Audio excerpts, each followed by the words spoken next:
प्यारे भक्तों, प्यारे बंधुओं, जैसे कि अगर आपको भूख लगे तो आप क्या करेंगे? भोजन करेंगे, जायज बात है। अगर आपको प्यास लगे तो आप क्या करेंगे? जल पिएंगे। बंधुओं, ऐसे ही आप जल और पानी से अपने उदर को शांत कर सकते हैं, अपनी इच्छा को शांत कर सकते हैं, अपने भूख को शांत कर सकते हैं। पर जो यह आपकी आत्मा है, जो यह आपका मन है भक्तों, यह कभी भी शांति नहीं पा रही है। तो क्यों? क्योंकि आप इन्हें भोग प्रदान कर रहे हैं। अगर आप इन्हें कथा प्रदान करें बंधुओं, तो यह भी शांत हो जाएगी। हमारे संतों ने कहा है कि बिनु भोजन पानी बिना उदर मचाए क्रांति, ऐसे ही सत्संग बिना मन नहीं पाए शांति। प्यारे भक्तों, अगर आप अपने मन को, अपने आप को शांति प्रदान करना चाहते हैं तो श्री हरि की कथा विशेष रूप से श्रवण कीजिए।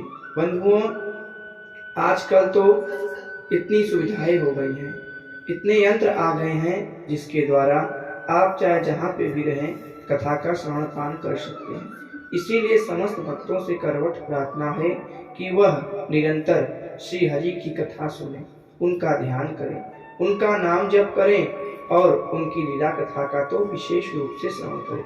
बंधुओं, भक्तों, आप यह बात याद रखिए, जैसे कि एक बार एक संत जी जो है कि गए समुद्र के पास और सोच रहे थे कि समुद्र में से थोड़ा सा जल ले लें और वहीं पे खड़े रहे।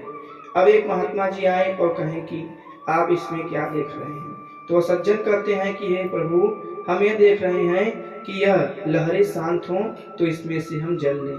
तो संत ने हंसते हुए कहा कि तुम मूर्ख हो, यह तो लहरें हैं और यह कभी शांत नहीं होगी। वैसे ही जो यह मन है भक्तों, यह समुद्र के समान 24 घंटे व्यक्तियों को लहराता है। कभी यहाँ गया तो कभी वहां गया तो कभी वहां गया। अगर इस पे विजय प्राप्त करना चाहते हैं, अपने आत्मा को चैन प्रदान करना चाहते हैं भक्तों, तो श्री हरि के नामों का संकीर्तन कीजिए। परीक्षित जी भी कलयुग को इसीलिए छोड़ दिए, क्योंकि यत् फलम नास्ति तपसा न योगेन समाधिना तत् फलम लभते सम्यक कलौ केशव कीर्तना।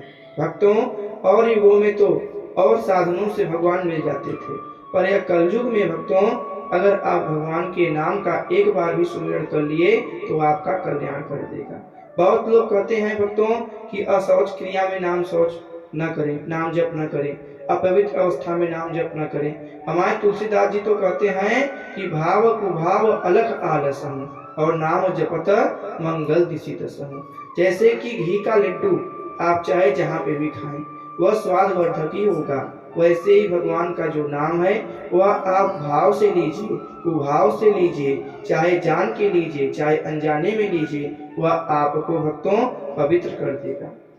जैसे अग्नि में आप हाथ डालिए जानकर या अनजाने में, वह आपको जला ही देगी। भक्तों, हमारे तुलसीदास जी भी यह बात कहे हैं और सुखदेव जी भी यही बात कहे हैं कि मनुष्य गिरते हुए, फिसलते हुए, जान के अनजान बूझकर किसी भी अवस्था में हो, भगवान का अगर नाम एक बार मुख से निकल जाता है तो वह नाम उस जीव का कल्याण कर देता है। बंधुओं, इसीलिए आप सभी जितना हो सके भगवान के नाम का जप करें, तभी तो कल्याण होगा। बोलो राधे राधे।